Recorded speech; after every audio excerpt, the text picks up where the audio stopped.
Mr. President, distinguished colleagues, we gather today not only to exchange views, but to uphold the principles that define this very institution: the rule of law, human rights, and the dignity of all people, even in times of war.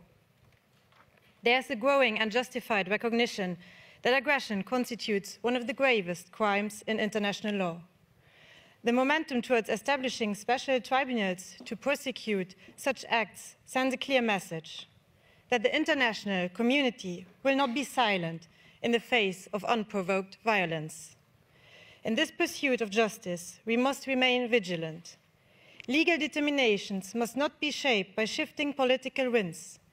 It is dangerously easy to label acts as aggression when it serves strategic interests, but justice demands objective criteria, principled reasoning, and consistent application.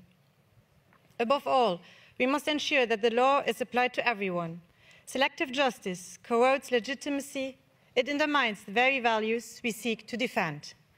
Nowhere is this clarity more urgently needed than in the ongoing war in Ukraine.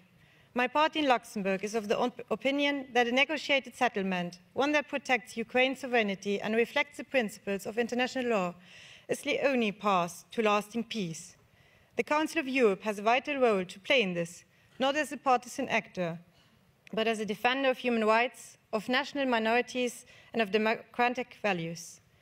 At the same time, we must not forget the human cost of conflict, especially for prisoners of war. The Geneva Conventions are unambiguous. All combatants must be treated humanely, and civilians must never be arbitrarily detained. The recent exchange of prisoners between Ukraine and the Russian Federation are a welcome sign of what diplomacy can achieve. But much more is needed. Detaining civilians in violation of international norms is not only illegal, it is morally indefensible. Furthermore, we must consider the long-term human consequence of conflict. Former prisoners return home with deep psychological scars. They require medical care, social support, and reintegration programs. The reintegration is not a matter of charity, it's a long-term responsibility. If we are willing to invest billions in weapons and military support, let us also invest in the healing of those broken by conflict. Thank you.